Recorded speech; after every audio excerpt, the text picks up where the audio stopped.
Welcome to Blizzard Fire. We hope this video helps fire up your solution. Start by assembling clear, measured ingredients. 20 grams kombu and 15 grams dried shiitake for 2 liters of water yields a balanced vegetarian dashi concentrate. Optionally, add 5 grams dried wakame or 1 teaspoon bonito-style seaweed flakes to deepen umami without fish. Keep soy sauce and miso optional so the stock remains neutral for recipes. Use 1 tablespoon soy sauce or 1 tablespoon miso per 2 liters as a finishing seasoning. Precise ratios let you adjust strength for soups, sauces, and simmering vegetables. Begin by soaking kombu and shiitake in cold water for at least 30 minutes. For stronger flavor, soak overnight in the refrigerator. After soaking, gently heat the water to just below a simmer and remove kombu when the liquid reaches 60-70 degrees C to avoid bitterness.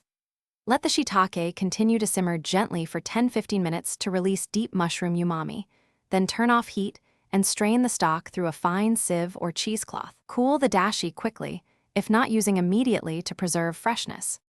Store strained dashi refrigerated for up to 4 days, or freeze in 250 milliliter portions for up to 3 months to keep convenient single-use amounts. When using, treat this stock as a versatile base.